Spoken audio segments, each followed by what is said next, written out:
नमस्कार। आज हम बात करेंगे अलंकार के बारे में। और अलंकार दो शब्दों से मिलकर बना है। अलंकार दो शब्दों से मिलकर बना है। अलम प्लस कार। अलम का अर्थ होता है शोभा और कार का अर्थ होता है करने वाला। यानी कि अलंकार का अर्थ होता है कि जो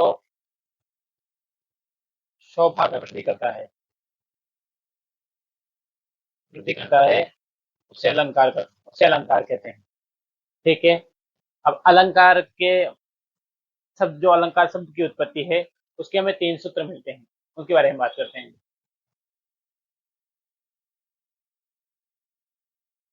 देखो, अलंकार शब्द की उत्पत्ति, अगर अगली बात करते हैं अलंकार शब्द की उत्पत्ति। अलंकार शब्द की उत्पत्ति के बारे में हमें तीन सूत्र प्राप्त होते हैं। ठीक है। अलंकार शब्द की उत्पत्ति के बारे में तीन सूत्र प्राप्त होते हैं, जिनमें पहला है अलंकरोतिथि अलंकार। अलंकरोतिथि अलंकार।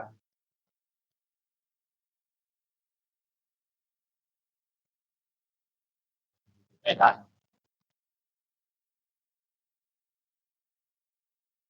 तो इसका अर्थ होता है कि जो अलंकार शब्द है वो अलम प्लस क प्लस अणम के योग से बना है, जिसका अर्थ होता है जो किसी की शोभा बढ़ाता है उसे अलंकार कहते हैं। जिसका अर्थ होता है जो किसी की शोभा बढ़ाता है। ये जो किसी की शोभा बढ़ाता है, बढ़ाता है, वो क्या है? अलंकार। अब इसका जो दूसरा सूत्र है वो निम्न है। इसका जो दूसरा सूत्र है अलंक्रियते अनेन इति अलंकार। अलंक्रियते अनेन इति अलंकार, ये दूसरा वाला है। इसके अनुसार क्या है कि जिसके द्वारा वस्तु की शोभा बढ़ाई जाती है वो अलंकार। इसके अनुसार बनता है लम प्लस प्र प्लस घन। इसका जो अर्थ होगा वो होगा जिसके द्वारा वस्तु की शोभा बढ़ाई जाए। वस्तु की शोभा बढ़ाई जाए वही क्या है? अलंकार है। इसके अलावा एक और सूत्र हमें प्राप्त होता है, सूत्र नंबर 3, जिसका नाम है अलंकरणम अलंकार। अलंकरणम अलंकार। इसका अर्थ होता है कि आभूषण ही अलंकार है। अलंकरणम का मतलब होता है आभूषण। आभूषण ही अलंकार है। अलंकार उत्पत्ति के में तीन सूत्र मिलते हैं। पहला है अलंकरणोचिति अलंकार, यानी कि जो किसी की शोभा बढ़ाता है वो अलंकार है। दूसरा है अलंक्रियते अनेन इति अलंकार, जिसके द्वारा वस्तु की शोभा बढ़ाई जाए वो अलंकार है।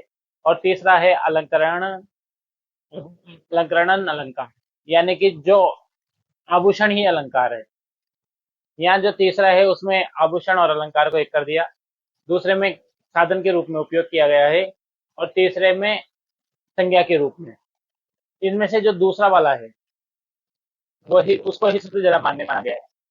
सबसे ज्यादा मान्यता है वो दूसरे की। ठीक है। अब कंपटीशन लेवल के हिसाब से बात करें तो अलंकार के बहुत सारे अ, विद्वानों ने, आचार्यों ने इनकी परिभाषाएं दी अलग अलग अपने शब्दों में। इसमें से ज्यादातर संस्कृत के हैं, तो उनको एक बार देख लेते हैं। जो सभी परिभाषाएं हम देख लेते हैं आज को। ठीक है। अब देखो अलंकार की परिभाषा। अब अलंकार की परिभाषा तो ये हो गई कि अ, वस्तु की शोभा बढ़ाने वाले अलंकार है। जिसके द्वारा वस्तु या काव्य की जो शोभा बढ़ाई जाती है वो अलंकार है। ये तो एक समझने में आता है। लेकिन किन किन आचार्यों ने क्या परिभाषा दी है वो हम यहाँ देखेंगे। ठीक है।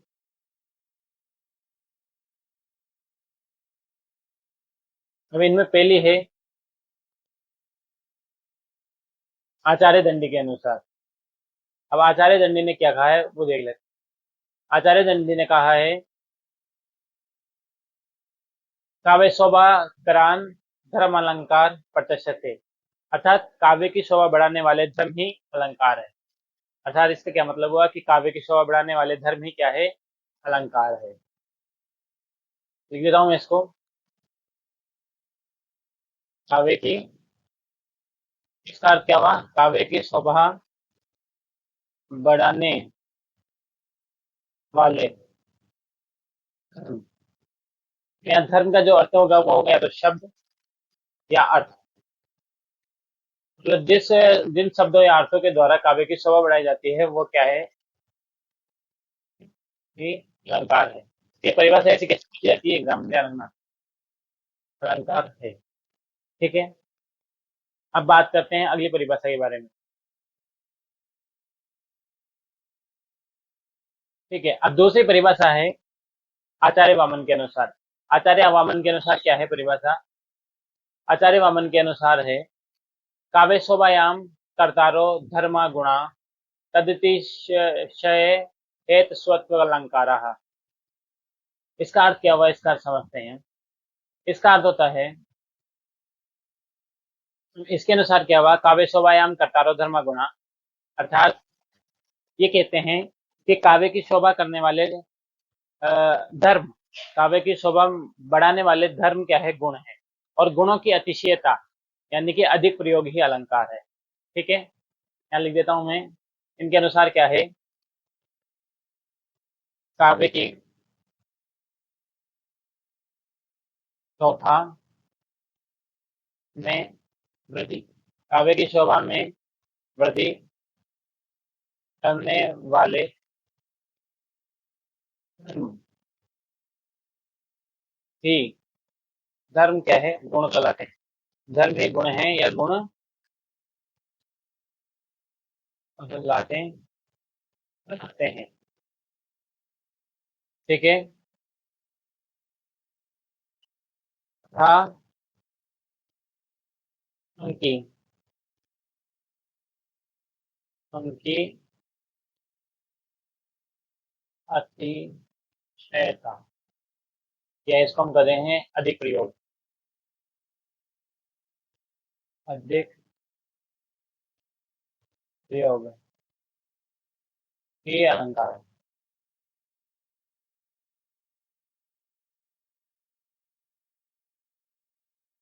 मिसाल इनका मतलब ये हुआ कि काव्य में जो धर्म है, जो शोभा बढ़ाने वाले धर्म है वो गुण है, और इनका ही अधिक प्रयोग क्या है, अलंकार है। इन गुणों का ही अत्यधिक या उत्कर्ष रूप, गुण का ही उत्कर्ष या अत्यधिक रूप क्या है, अलंकार है। ठीक है, अब बात करते चलते हैं अगली परिभाषा पर। अगली परिभाषा है आचार्य विश्वनाथ के अनुसार। अब आचार्य विश्वनाथ के पहले तो उनके ग्रंथ की बात कर लेते हैं। इनका जो ग्रंथ है वो है साहित्य दर्पण। इनके ग्रंथ का नाम है, आचार्य विश्वनाथ के ग्रंथ का नाम है साहित्य दर्पण। ये क्या कहते हैं कि अलंकार काव्य शब्दार्थ के अस्थिर धर्म है, मतलब अस्थिर धर्म है जो काव्य में अस्थिरता के हिसाब से आते हैं। ये केवल शोभा अतिशाई है, और ये कविता रूपी कामिनी की उसी प्रकार शोभा बढ़ाते हैं जिस प्रकार एक कामिनी के लिए जो कटक कुंडल और आभूषण शोभा बढ़ाते हैं, उसी प्रकार अलंकार है वो भी काव्य की शोभा बढ़ाते हैं। यही इनकी परिभाषा। एक मिनट में यहाँ परिभाषा लिख देता हूँ। परिभाषा है, या इन्होंने कहा है, वो कहा है कि अलंकार काव्य शब्दार्थ के अस्थिर रूप है, अस्थिर धर्म है, अस्थिर धर्म है। ये केवल शोभा अतिशाई, शोभा अतिशाई, शोभा अतिशाई का मतलब होता है शोभा बढ़ाने वाले, और उसी प्रकार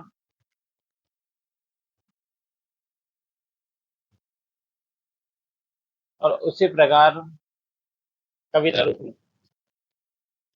कविता रूपी, कविता रूपी,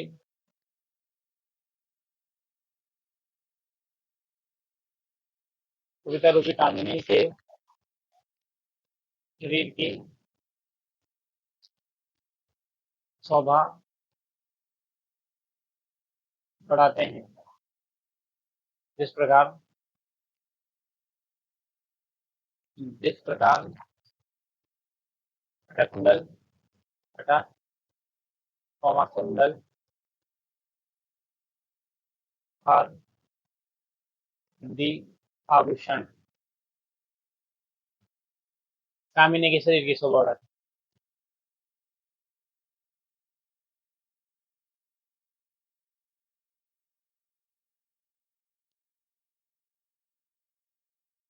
हैं।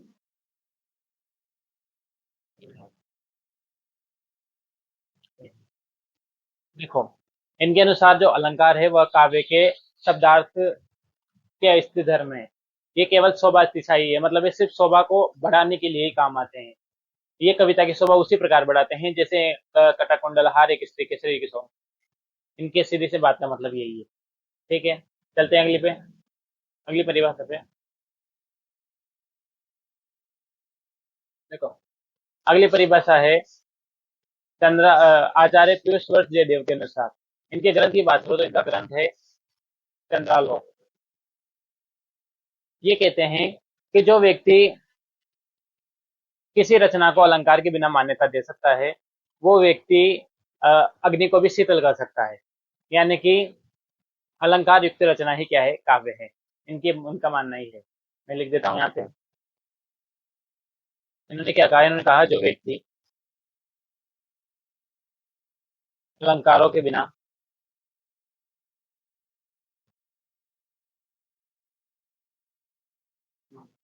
बिना काव्य को मान्यता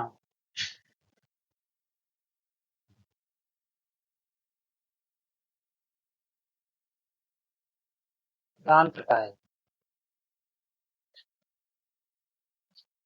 वह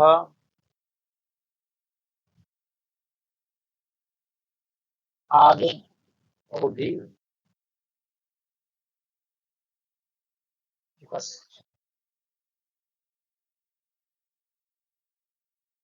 कहा सकता है। अर्थात क्या हुआ, अर्थात इनका कहने का मतलब हुआ कि अलंकार युक्त रचना ही काव्य है। अलंकार युक्त रचना ही वे है। ठीक है, ये इनकी क्या है, इनकी पंक्तियां हैं जो इन्होंने कही है। अगले आचार्य की बात करते हैं। अगले आचार्य हैं आचार्य भामा के अनुसार। आचार्य भामा क्या, अच्छा, आचार्य भामा, तो इनके अगर ग्रंथ की बात करूं मैं तो इनका ग्रंथ है काव्यालंकार। इनके इनके ग्रंथ का नाम है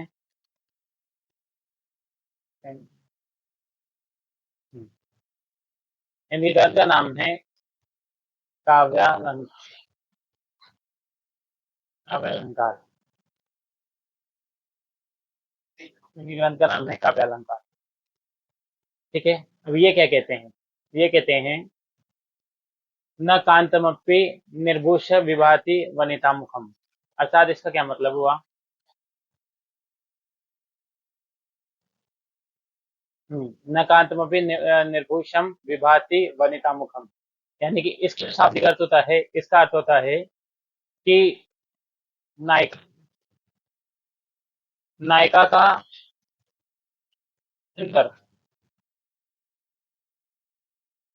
मुख भी अलंकारों के बिना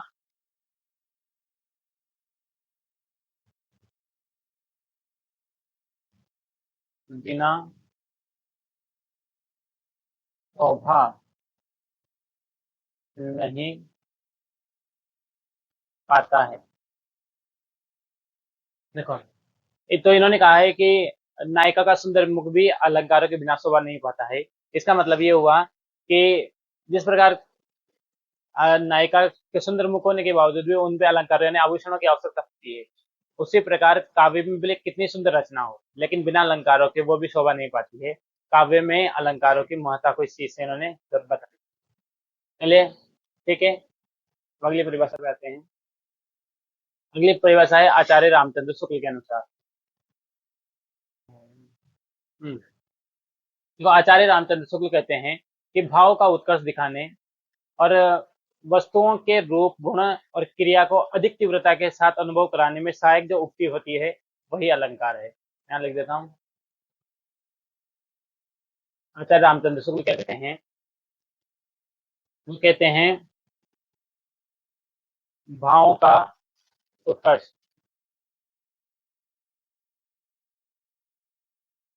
कहते हैं, उत्कर्ष दिखाने और वस्तुओं के रूप, गुण, क्रिया का अधिक तीव्रता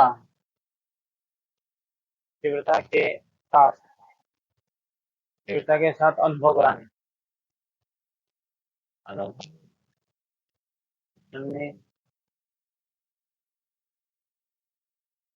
में सहायक सहायक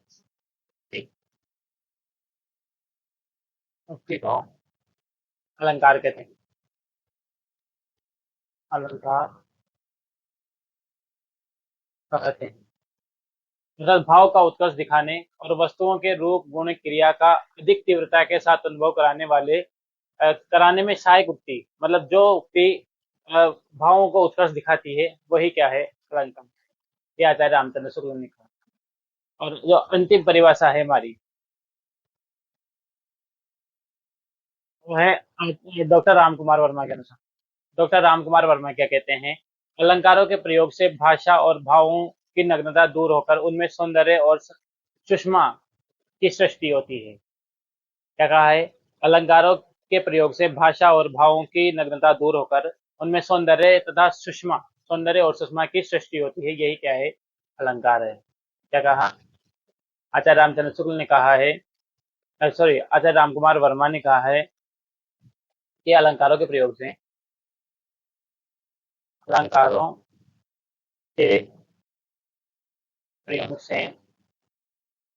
भाषा भाषा और भाव तीन गुणता खालीपन दूर होकर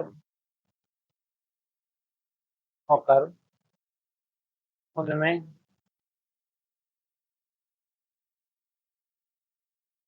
सौंदर्य और सुषमा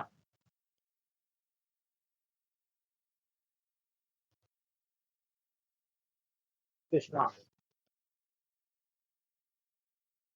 सुषमा की सृष्टि होती है।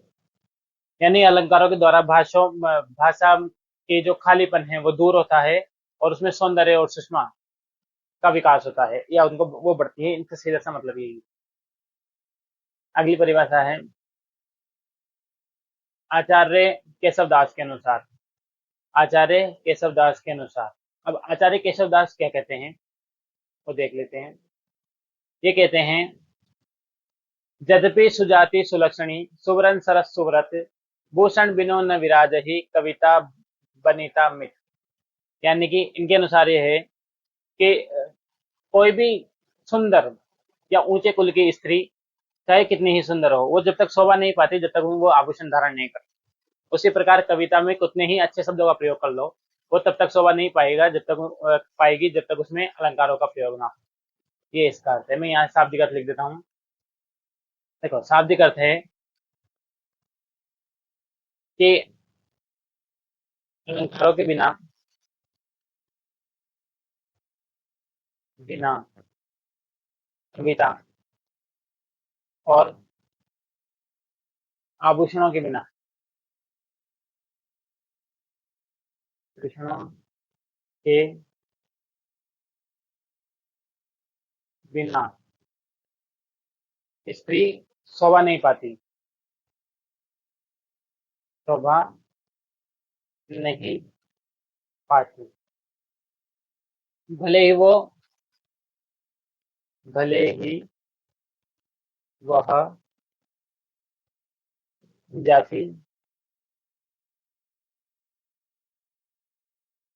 जाति वाली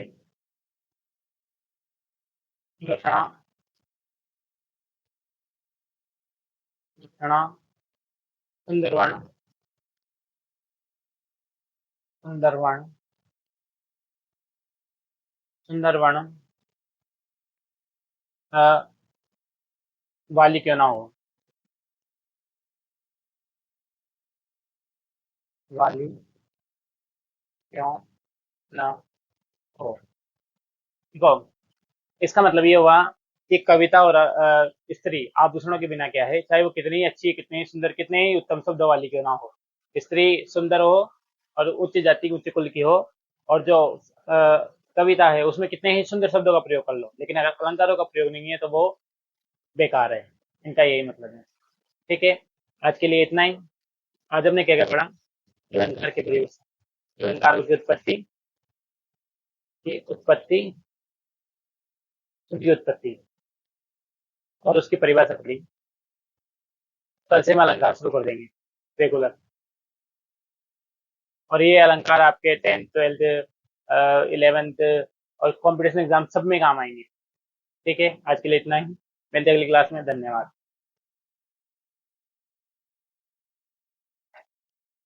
ठीक है।